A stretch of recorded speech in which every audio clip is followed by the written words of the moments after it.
Hello my friends and welcome to part 46 of the Yu-Gi-Oh! Master Let's Play series. My name is Joshua Wedding and first I'll finish off the story mode for the Steam Dinosaurs of Uncharted Lands. So for completing this scenario, I get 150 water orbs. So that should be good. I think they're water orbs. Yeah. Yeah, because the green ones are wind orbs. Anyway, this time we direct our gaze to land. Here great many Dinomists can be observed.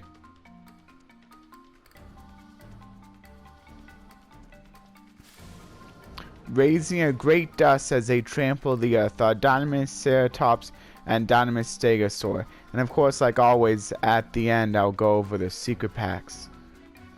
Hardly a competition, theirs is closer to a patrol that protects a territory. Probably just the one for this scenario.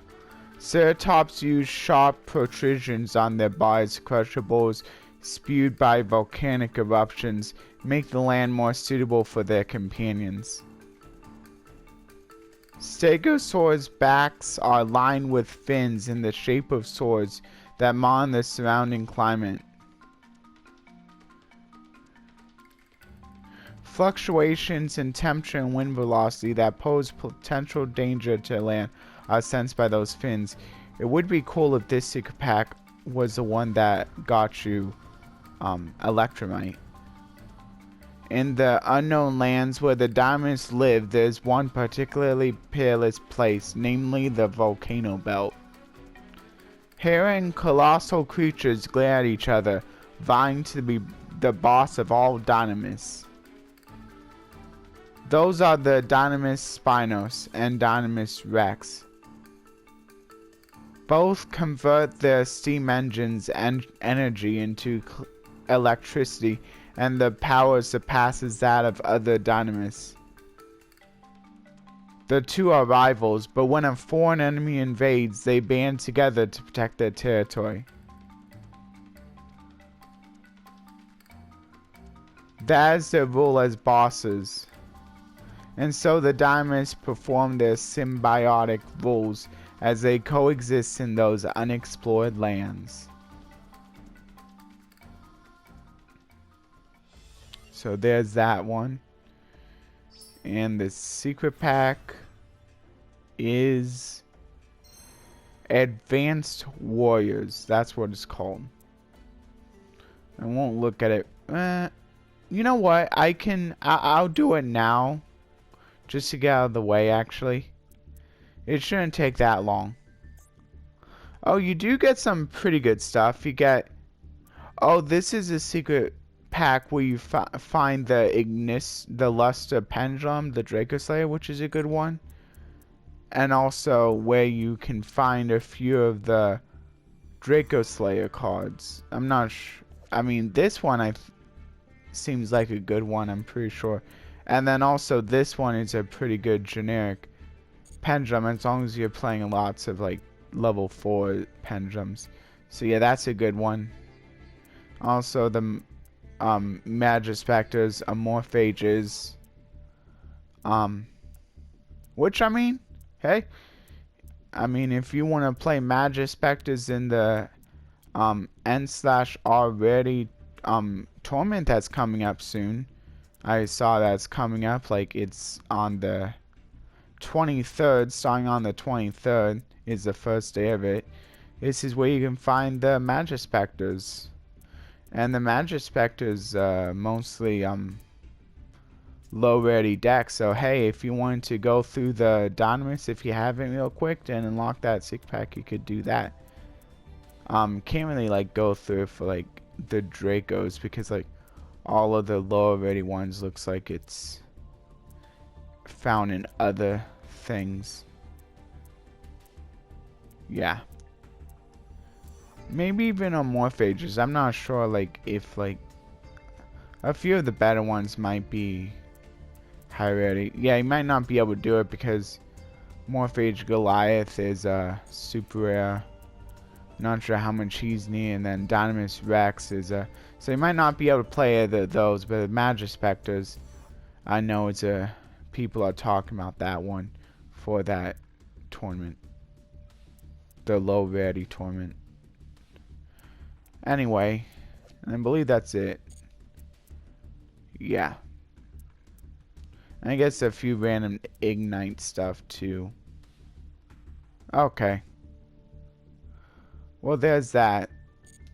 Probably not going to be winning that one, but like, no, Lesser Pendulum is definitely a good one. So probably the high rarities to note are Lesser Pendulum and Magister Paladin are probably the best. And then the random archetypal stuff if you're interested in them. And then the lower rarity to note are probably the Magispector cards are in here, especially since it's very close to the festival time.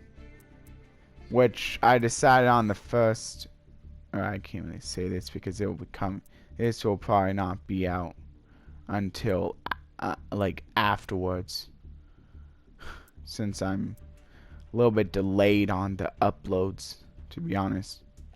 Anyway, I've been going through that long enough. I gotta get to the back to solo mode.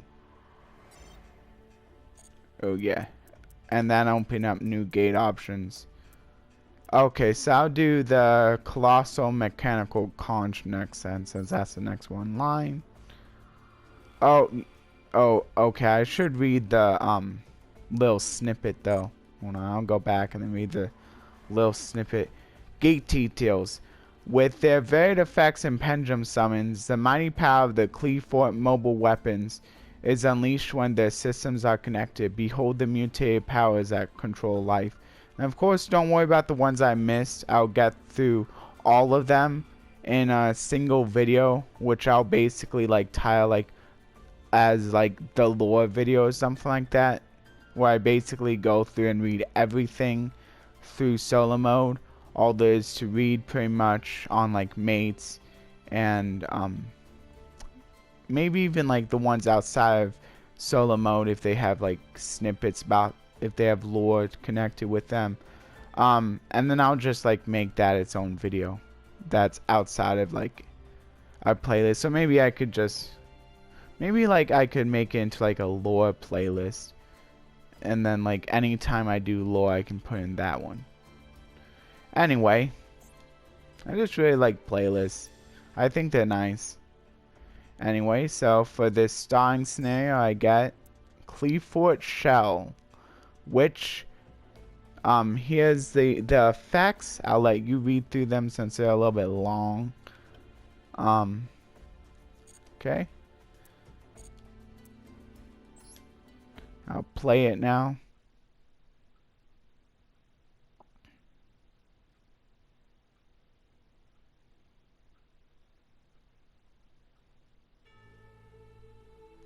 On this planet, there grew a great tree they all call the Naturia Sacred Tree. Oh, so, Qliphorts are connected with Naturia then? Life is born from this magnificent tree, and death all return to it. The cycle of life, which could be called reincarnation, has been carried out on this planet for eternity. There came a time, however, when a war was waged over the Naturia Sacred Tree, this sacred source of life. However, the Shadal forces relentlessly attacked the sacred tree as if on a mission. Oh, so now the Shadals are. In the face of this threat, the protectors of the sacred tree rose and fought back against the Shadals. So, Evil Swarm Exoton Knight joined up with Naturia's. The battle reached a fever pitch with the fate of the entire world riding on it. The A forces created a protective barrier for the sacred tree, and cooperating with the forces that were already in battle, they seemed to succeed in pushing back the Shadal threat.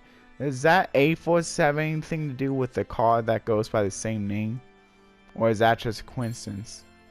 However, disaster struck when someone managed to destroy the barrier. El Shaddai Winda had pushed her way through to the sacred tree. With her divine power, she broke the seal of the sacred tree, and the great tree tore itself from the earth and began to rise up toward the sky. So does that mean that Shaddals are kind of bad guys? Hidden within its roots underneath was an enormous life system. This system was the very crux of the planet's life cycle. Yeah, it seems like Shaddals are kind of bad guys. As if returning to the system, the cores that once lost began to float toward it and were then sucked inside.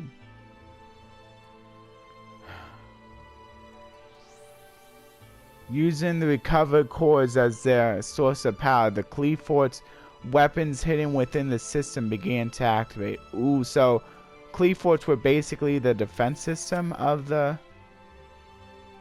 sacred tree. As each Qliphort sprang to life, they flew out into distance all across the land. Only time would tell what the Qliphorts were after. That's so interesting. So apparently, without, or maybe they did realize it. Wow. So Natroya's basically helped. Well, no, Shaddal's helped give rise to the Qliphorts, but Natroya technically, since I'm guessing Natroyas were the ones who built that defense system, Natroya's pretty much created the Qliphorts. But they didn't see the light of the day until that tragedy happened. I'm guessing it's a tragedy. It sounds like a tragedy, so...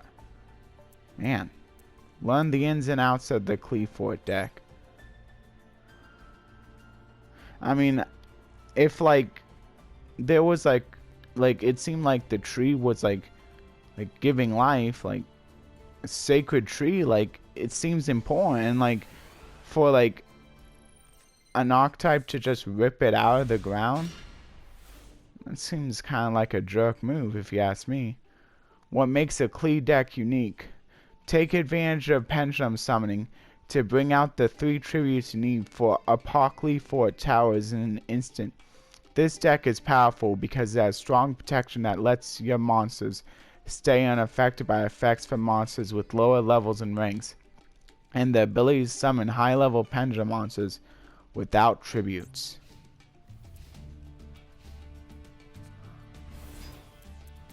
Okay. Yeah, Qliphort carrier. So I guess. So it seems like they're basically little niches about like basically being able to like normal summoning themselves. Being able to normal summon the high level monsters without like tributing. So that's cool. Activate Qliphort Scout and Qliphort Monolith as spell cards. And also they have a strong pendulum showing too. Basically doing whatever it takes to bring out the towers, pretty much. Pendulum summon the 3 monsters, yeah. See a pendulum summoning.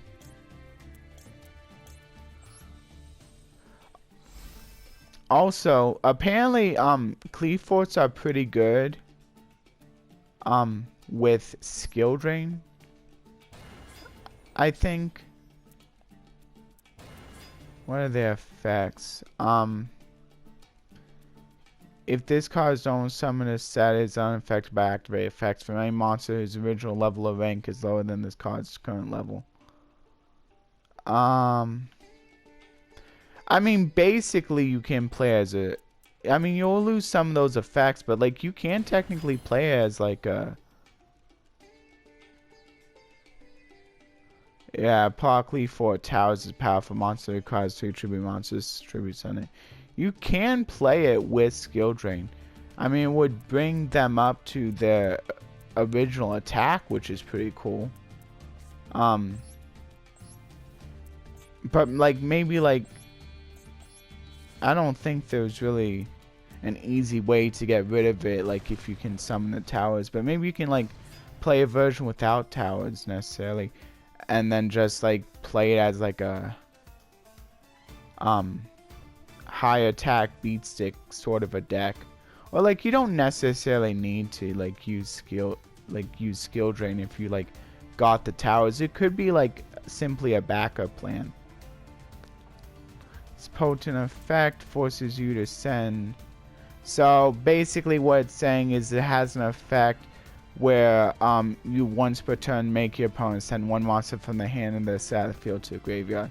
And the cool thing about that effect is that because of the way it's worded, it can get around a lot of like negation effects. Or like target immune effects, stuff like that. Maybe not like so many negation effects, but like I think a few because of the way it's worded. Anyway, so there was that one, and now I can do the first loner duel. If the combination of Qliphort Scout and Qliphort Monolith is placed on the pendulum zone, it will speed up the opponent's hand, so be careful. The best time to stop this pendulum effect, and they have a little typo, they forgot the 2. This the best time to stop this is pendulum. I think they really messed up with that sentence. Pendulum effect of Qliphort Scout. I think they meant the best time to stop this is the pendulum effect of Qliphort Scout. So I think they forgot a 2 and a the. Since life points are paid to activate the effect, if you change the activation and destroy it, you can reduce the opponent's life points while hindering the effect. Okay, so there's that. Go ahead and play.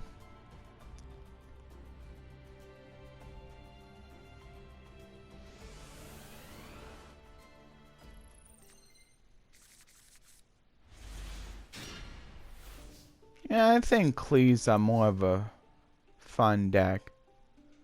Oh yeah, also they have a bunch of this like random internet talk too, so that's another thing about this that kind of like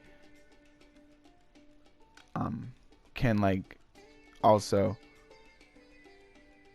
it also like says like names of cards, includes names of cards, names of archetypes. Yeah, pretty cool though. So I might as well. What does Laser Clip do? Okay, so during your main phase, you can normal summon one clean monster in addition to normal summon a set. What is the pendulum effect of this? Okay, so I don't really have a good. Oh, if a monster is almost a flip summon and is a level 4 low, monster negates effects until the end of this turn. Oh, that's a pretty good. Oh, I didn't realize they had like that. Yeah, that's actually pretty good too, because since it negates its effects until the end of this turn, also banish it when it leaves the field. Since it only negates them till the end of the turn, does that really like do anything different than like Skill Drain would? Yeah, I believe once it gets back its effect, it would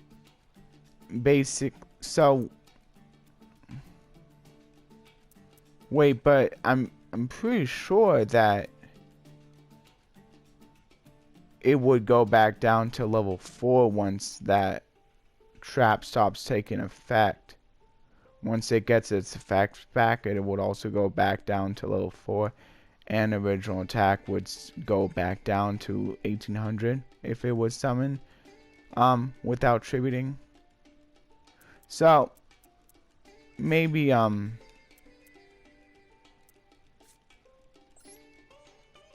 I might as well summon this without tributing it. And then Nah, I shouldn't even bother. I shouldn't even bother with that. Okay, I'm just gonna set this one for now. Set these two, might as well, and then I'll end. I'm getting more used to like not setting them in pendulum zones, I feel. After I messed up so much with the Dinomist. So I might as well activate. I guess I didn't really need to shotgun it, but whatever. Okay. Also, it doesn't affect the cards I already summoned.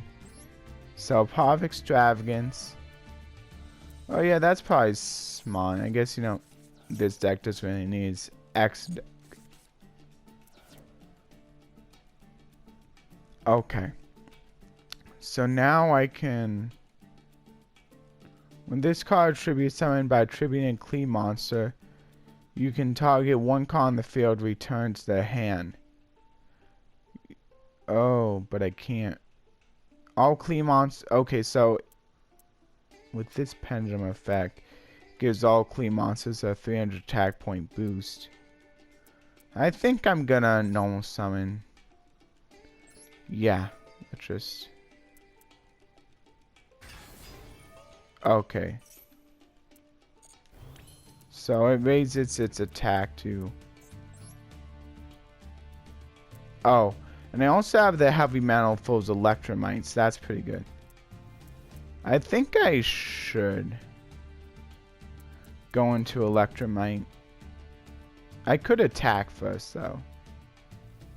Maybe I should attack first.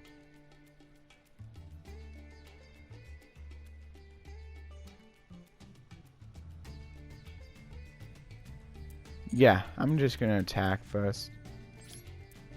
Battle. Yeah. There we go. That's pretty good.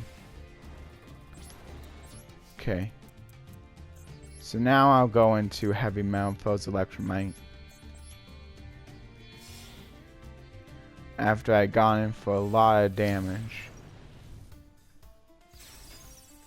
Okay, and now I can activate electromite.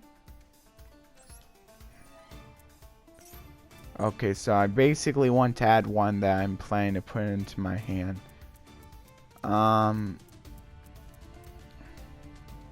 Okay, so I can use Shell. Does Shell really do anything?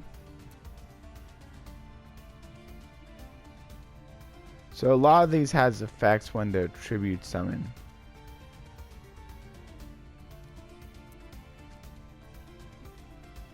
I mean, I saw one guy playing Qliphorts with skill drain, so maybe like that's a thing, because really all you're getting rid of is like the if this card's normal summon set is unaffected by activated effects from any monster's original level or rank is lower than this card's current level. But since you're like, but if you're normal summoning it as a like a level 4, that kind of like it only affects like I guess like it also affects like rank 4 low exceeds, which can be pretty common too. But probably mostly okay to be negating that sort of thing. I don't know.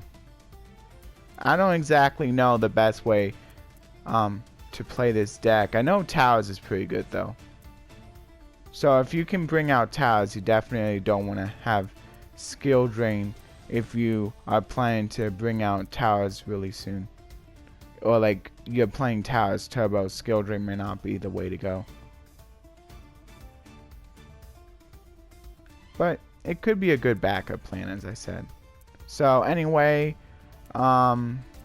seems like these are pretty much all the same. So I should probably look at their pendulum effects. What has the best pendulum effect? Or these are pretty much... Oh, I didn't even realize Scout... Oh, Scout's the one that adds you a Qli. card from your deck to your hand. So, and that's probably, yeah, that's probably the best one since that's not a once per turn. Oh, this one lowers attack of opponent's monster. That one also lowers attack, but this one, oh yeah, they're the same. So, and then these two are the, oh, that one also lowers. So a lot of these effects are like pretty much the same. This one gives your clean monsters, so these two give clean monsters 300 attack. And then this one also gives clean monsters 300 attack. And then this one, oh, if you tribute summon this turn, once per turn during the end phase, if you tribute summon this turn, you can draw a number of cards equal to the number of clean monsters you tribute for tribute summons this turn. But Qliphort Scout is probably better since you can like, since it's on a hard once per turn. So yeah, I should probably go with putting the Scout in there, and then I can pendulum set up the Scout. Aw, man. So he's just inflicting 500, I guess? Well, that's fine. Oh, it destroys it. Oh, come on. Well, at least... Wait, what? Oh, yeah, Part of Extravagance. I guess I can destroy the trap since I have another trap anyway. And I'll add the Scout to my hand. And then I can pendulum set up the Scout. And then this time I can activate it. And you don't need to worry about like if accidentally putting the high skill on the left or right and then putting the lower skill on the wrong side. Like there's no wrong side because like either way, like it doesn't matter if like the lower number is on lower skill is on the left or right. You can still like summon between those two numbers. So it's not like, I mean, at first I think like early on I thought like it did make a difference, and if you put the numbers on the wrong side, you just couldn't pendulum summon anymore. But no, that's not true. It doesn't matter. It's not that strict. So I should probably get out my monolith, I think. Yeah. That, and then that would make 1 to 9, so that's pretty good. Because I can't bring out another Scout. Oh, but I could also... Okay, but this one... Yeah. Okay, yeah, no, the monolith is still the best choice. So I'll bring out the monolith. And then pendulum scale that one. And then I can activate... Oh wait, yeah. Pendulum summon, I mean. So that's unfortunately only its pendulum effect. Ah, man. If only... Oh yeah, I can bring out 2.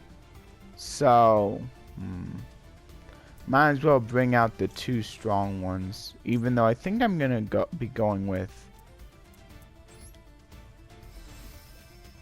into another, linking them up again. So it doesn't really matter, but...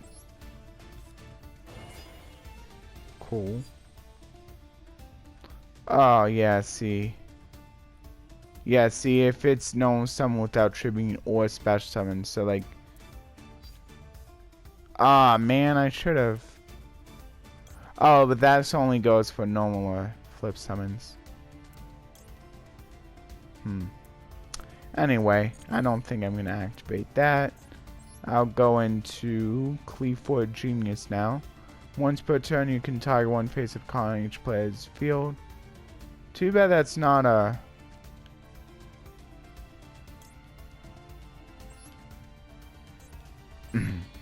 Too bad that's not a quick effect, is what I was going to say. Might as well, since they have 1800 anyway. So maybe bring out the scout would have been the better bet. Meh, I probably was going to go into genius anyway. That's probably the best thing to do. Fortunately, it kind of ruins one of my link pointers on heavy metal foes electromite.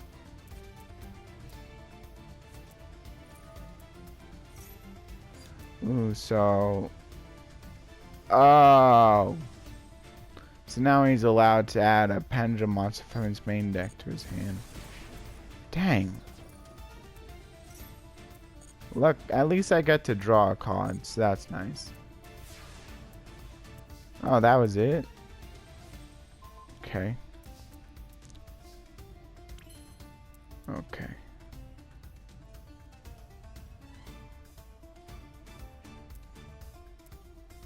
The Equip monster can be treated as 2 tributes for the tribute 7 of a Qliphort monster. Ooh, so I could equip it to Qliphort Genius. And then actually tribute summon this. To get 2 attacks with this guy. I think I should do Paw of Extravagance.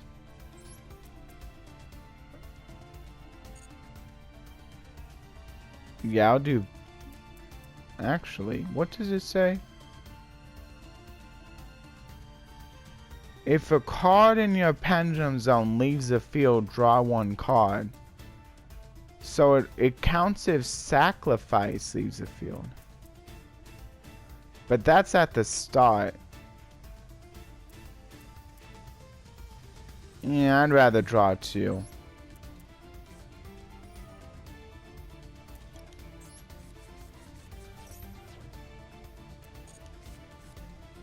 There we go. That's pretty good. And this one is cool. Because it'll allow me to destroy... Okay, but... First of all... This one is for attacking twice. Oh! No, this one is really good. When this card is tribute summoned by tributing, you can special 2 Qliphort monsters from your deck. Okay, yeah, I'm gonna go with Sacrifice. Sacrifice. I'll equip it to Qliphort Genius. And then...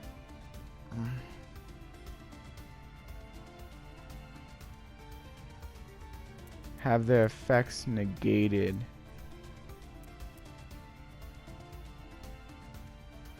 Oh. Well, I'll probably just target. I think I'll target my field spell. Why did I do that? Oh, I could have targeted my own.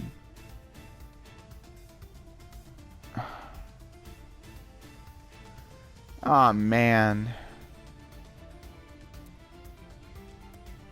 Yeah, see, I'm a little rusty with this deck. Oh, well. Okay, so I can do this one to get this special summon off. No. Wait, what?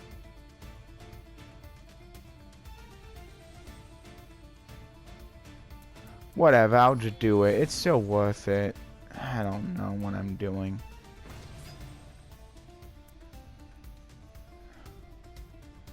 Okay, this card... Yeah, this is really good. Because now I can already set up for towers. Wait. Why could I don't get it. Okay, so I'll just special summon, I guess, Scout from deck. The Monolith. I'm not gonna be able to...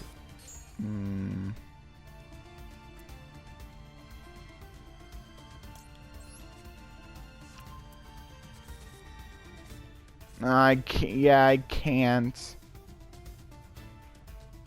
Whatever, it's fine. I'll just set up the pendulum scale. Oh, come on!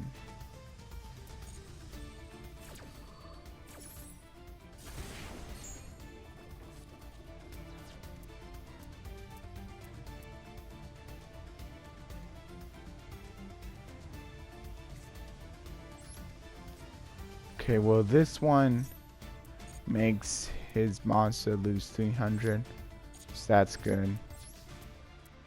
Whatever.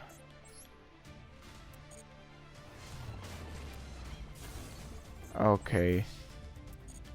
That was really slocky B, but still game nonetheless. I'll take it. I'll just stop there too. I can do the other duels later. And I'll see if I can open the gate.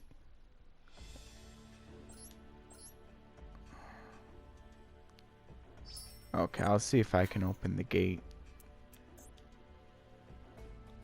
Oh, I can. So I'll just unlock the gate now. And then I can do the other doors later. Okay. So that'll be good for today. I hope you enjoyed the pranks and the one loner duel I played.